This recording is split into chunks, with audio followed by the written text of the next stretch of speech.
ఆంధ్రప్రదేశ్ రాజకీయాల్లో పవన్ కళ్యాణ్ ఎంట్రీ ఎలా జరిగినా గత ఎన్నికల్లో మాత్రం గ్రాండ్ వెల్కమ్ గా జరిగింది అనే చెప్పాలి. జనసేన పార్టీ 100% స్ట్రైక్ రేట్ తో విజయం సాధించింది. పోటీ చేసిన 21 అసెంబ్లీ స్థానాల్లోనూ 2 పార్లమెంట్ నియోజకవర్గాల్లోనూ గెలిచింది. అయితే పవన్ కళ్యాణ్ రాజకీయాల్లో కొత్త ఒరవడి సృష్టించాలి అని అనుకుంటున్నారు. తన మన అనేది లేకుండా అవినీతికి తావివ్వని పాలన అందించాలి అనే ఆలోచనతో ఉన్నారు. ప్రత్యర్థులను ఒకవైపు కట్టడి చేస్తూనే కూటమి పార్టీలో జరుగుతున్న తీరును కూడా ఎండగట్టేందుకు ఆయన ఏ మాత్రం వెనుకాడటం లేదు.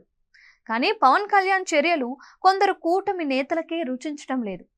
ప్రధానంగా టీడీపీ నేతలు పవన్ కళ్యాణ్ ఇలా వ్యవహరిస్తే తమ పరిస్థితి ఏంటి అనే భావనకు వచ్చారు. పవన్ కళ్యాణ్ మొన్నటి వరకు మౌనంగానే ఉన్నారు. గ్రామాభివృద్ధి, పంచాయతీరాజ్, అటవీ శాఖలను ఏరి కోరి తీసుకున్న ఉప ముఖ్యమంత్రి పవన్ కళ్యాణ్ ఆ శాఖలపై అధ్యయనం చేసిన తరువాత రంగంలోకి దిగారు. తిరుపతిలో సనాతన ధర్మం అంటూ సభను ఏర్పాటు చేసి ఒకంత బీజేపీతో పాటు టీడీపీకి కూడా తన ఆలోచనలను చెప్పకనే చెప్పారు.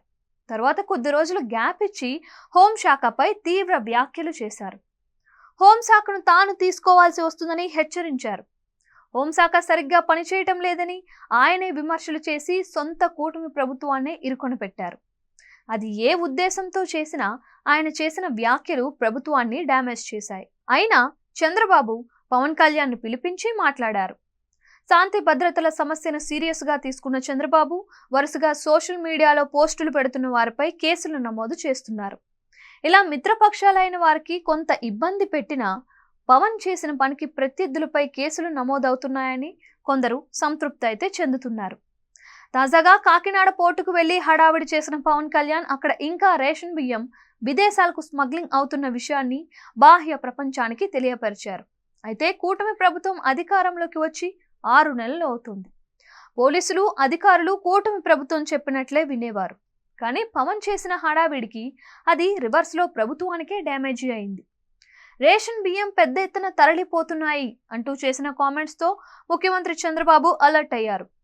రేషన్ మాఫియాను అరికడతామని ఆయన చెప్పినప్పటికీ అది ప్రభుత్వ వైఫల్యమే అని అందరూ అనుకోవాల్సి ఉంటుంది. దీనిని ఆసరాగా చేసుకుని అంబటి రాంబాబు వంటి వారు, పయ్యావుల కేశవ బియ్యంకుడే మాఫియాకు మార్గదర్శి అని అనడం కూడా మరింత రచ్చగా మారింది.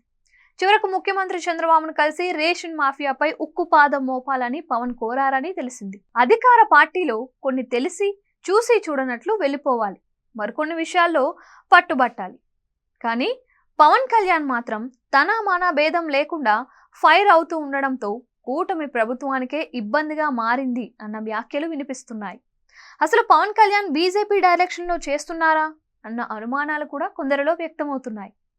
టీడీపీని బదనాం చేయడానికి ఈ రకమైన ప్రయత్నాలు పవన్ చేస్తున్నారా అన్న సందేహాలు కూడా తెలుగు తమ్ముళ్ళు ఆఫ్ ది రికార్డుగా అంటున్నట్లు తెలిసింది. కానీ వచ్చే ఎన్నికల్లో విజయం సాధించాలి అంటే పవన్ అవసరం కావాల్సి ఉండడంతో చంద్రబాబు కూడా ఉగ్గబట్టి పవన్ ను మెప్పించే ప్రయత్నమే చేస్తున్నారు అంటున్నారు. పవన్ కళ్యాణ్ ను ఏమీ అనలేక చంద్రబాబు తిరిగి టీడీపీ నేతలపై ఫైర్ అవుతూ తన ఫ్రస్ట్రేషన్ ను తీర్చుకుంటున్నారు అని, పవన్ కళ్యాణ్ ఇలా ఒక వే లేకుండా వెళుతుంటే, రాజకీయ వ్యూహాలు లేకుండా అడుగులు వేస్తుంటే, మిత్రపక్షాల ప్రయోజనాలు మరిచి అరుస్తుంటే మాత్రం డ్యామేజీ అయ్యేది మాత్రం కూటమి ప్రభుత్వానికే అన్న వాదన బలంగా వినిపిస్తోంది.